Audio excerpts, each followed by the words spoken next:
Hi, this is Distracted Willow, and I'm going to talk about the message of Zelda, Tears of the Kingdom. There are two questions I will attempt to answer. What is the game about, and what does the game have to say about it? To answer the first question, it's a game about environmental issues and the older generation passing on responsibility for them onto the younger. Before I get into the details, I just want to preface this with a disclaimer. What I understood from my experience of the game may not be what was intended by the developers, however, the creator's intention doesn't determine the value of their art, rather how the audience perceives it does. I think Yahtzee put it pretty succinctly in his semi-ramblomatic on Silent Hill 2. I'm a great believer in death of the author philosophy, which states that the original creator of a work isn't necessarily the highest authority on it. So these are just my own thoughts on the game, and if you disagree or have anything to add, please let me know in the comments. Obviously, I'm going to be talking a lot about the story of the game right up to the end. This is your spoiler warning. For a quick summary of the story, check out my other video, the story of Tears of the Kingdom told through, mostly, anime. My assertion of the game's message has two parts. First, the game is about pollution and climate change. Second, the passing of the buck. Some of you might be thinking, isn't the story about sacrifice and cooperation? To those people I say, very astute, you're right. They are prevalent in the story, but what is the sacrifice for? Why must we work together? To right the wrongs created by the abuse of technology, particularly environmental damage. For those wanting to know more about sacrifice and teamwork in this game, Fat Brett has a really thorough video analysing the story of Tears of the Kingdom. It's called A Story Analysis of Tears of the Kingdom. Gotta give him credit for his on-point naming convention. There's a link to it in the description below. He has a boatload of other great Zelda content, so be sure to check that out while you're there. Alright, back to the environment. I think anyone who has played the game will be able to see the link. Hehehe, pun very much intended. Ganondorf's phantom, in the guise of Zelda, along with the gloom, caused major environmental changes across Hyrule. Each temple has something. Rito Village is frozen over because of a storm above it. The Zora's water source is polluted, Death Mountain starts raining rocks with a three-headed beast, there's an endless sandstorm in the desert and an endless thunderstorm circling above the Faron region. Admittedly, the Goron's issue seems less environmental.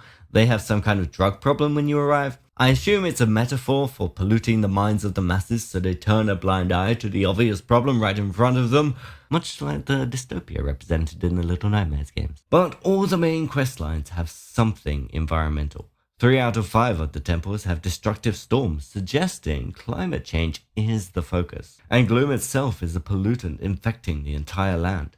Side note on Fake Zelda, the majority of the time you hear something about her, she's actively trying to hinder your quest, or she's got something to do with some harmful rumors which get the newspaper involved. There's definitely some implication there about the damage caused by fake news. It fits well with the Goron story of diverting the populace from the bigger problem. Anyway, on to meatier stuff. Let's talk a little about the memory of Ganondorf kneeling before Rauru. This scene sparked a lot of debate about the timeline and lore of the series by getting fans excited about its parallels with Ocarina of Time.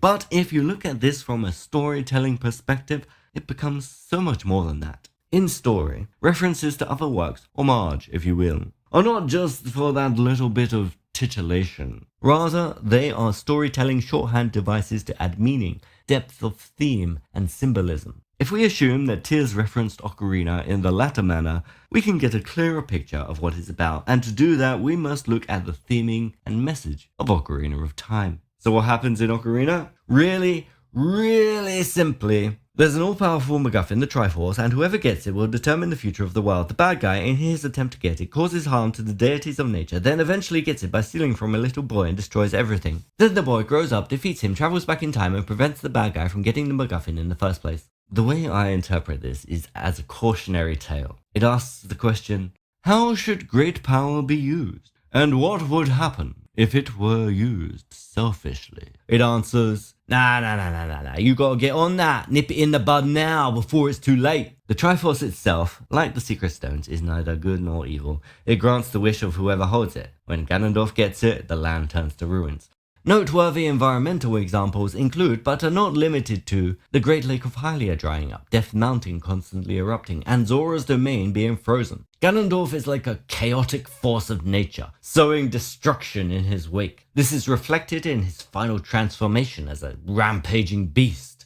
For a really intelligent, in-depth analysis of Ocarina of Time story, I recommend you check out Good Blood's superb video titled Ocarina of Time, a masterclass in subtext, link in the description below. By the way, his video, The Question No One Asked Shigeru Miyamoto, is one of the best video essays I've ever seen. Every Zelda fan should watch it, every Nintendo fan should watch it, everyone even remotely interested in gaming should watch it. It's fantastic. I added that link too, check it out after you finish watching this video, of course. Anyway, I digress, where was I? Oh yes, to sum up Ocarina's story, the Triforce represents technology. It can be used to create or destroy depending on the user. Ganondorf symbolizes humanity's greed and selfishness. If we let technology be misused by those that just want power and influence, the world, in particular the natural world, will suffer deeply. So what is the significance of Ganondorf's kneeling scene in Tears of the Kingdom? It's saying, hey look, we warned you this would happen. Climate change is real, but you let it get out of control and now we're in serious trouble. You have to do something to mitigate it. Note that Ganondorf's story beats are almost identical in both games up to this point. He attempts to take what he wants by force. He is denied by divine powers. He swears fealty to the king in order to take what he wants through trickery. There are some important lines of dialogue in the scene where Sonia dies. Let's take a look. Before we do, my game's settings have Japanese audio. I could have changed it to record the footage for this video, but I didn't want it. Come on now, just listen to this. Link! Oh, be still, my beating heart. Link. Therefore, I shall read the character's lines instead. Ganondorf says to Rauru, "You took for granted the godlike power you had in your hands. Do you not see the potential you squandered? As for her, she is merely the first victim of your arrogance. You tried to control me, Rauru, and you will die knowing that you failed." Worth it. Rauru is the king of Hyrule. He is the leader. He is who has the power to make real change. He represents the rulers of nations and the leaders of corporations. Like the Triforce, the Secret Stones are metaphors for technology. Ganondorf's transformation into Demon King Ganondorf is also a metaphorical change. He now represents more than just humanity's greed and is actually, symbolically, a destructive force of nature. Disaster incarnate. Climate change. With those ideas in mind, Ganondorf's lines translate to, "The leaders failed to use their wealth and technology to responsibly deal with the environment, and it cost lives." It is here where the two stories diverge for Ganondorf.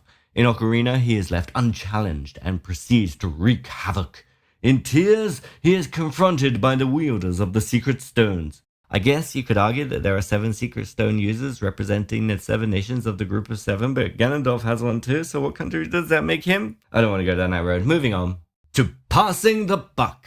The battle with the Demon King leads us to Rauru's sacrifice. He, with the help of his allies, seals Ganondorf's power. He does what he can to put off the damage Ganondorf can cause. In our analogy, with Demon King Ganondorf as the personification of climate change and the natural disasters caused by it, the world leaders do what they can to prevent climate change. But Ganondorf states, "You only delay the inevitable." Rauru's response is hopeful. "You're wrong. Years from now, someone will appear with a sword that seals the darkness. A swordsman with the power to defeat you. Link." Rauru is saying, we don't have the means to overcome climate change now, but we will someday. If we, the leaders, make sacrifices now, we can delay it and provide a chance for future generations to deal with it. That is the message of Tears of the Kingdom. What actually led me to this line of thinking was Mineru's line in the post-credits scene. She says, "You have overcome the burden my era left to you." It's so on the nose. What major burden is being passed on from one era to the next? Climate change. After I saw that, it got me thinking about everything I had seen, and I kept finding more and more evidence to support my theory. Now that we have an idea of the message of Tears of the Kingdom, let's look to see if Nintendo is following its own advice. Nintendo's corporate social responsibility page, under environmental policy, states, "Nintendo is committed to preserving a healthy planet to bring smiles to future generations." So that's in complete alignment with the message of the game. Fantastic.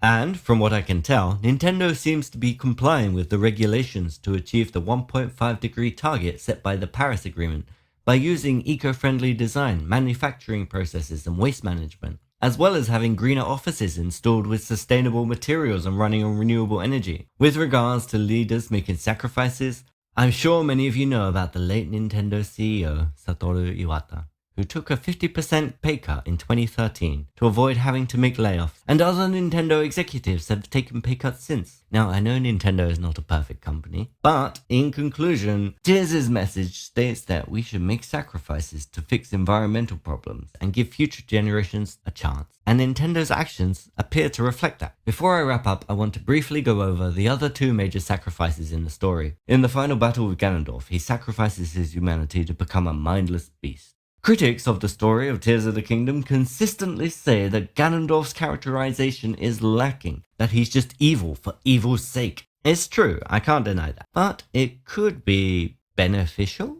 if Ganondorf is a character whose role is to depict how humanity's greed and selfishness manifests itself as a destructive force that must be stopped. Then, well done, mission complete.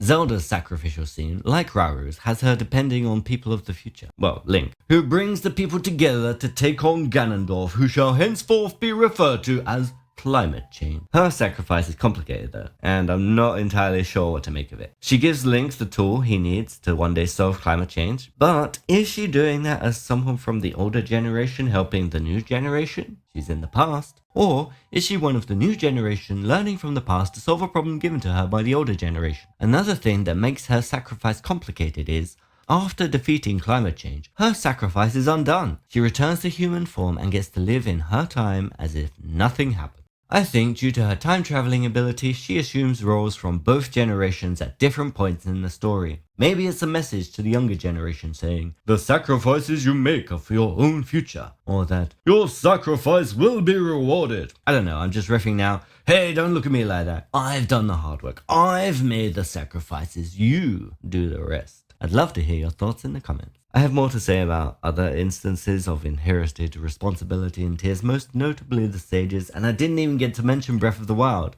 But this video is already pretty long, so I'll end it here. Thank you so much for watching. I don't know when the next video will be or what it'll be about, but I really enjoyed making this one, so I'm sure there'll be more. So like and subscribe. Bye.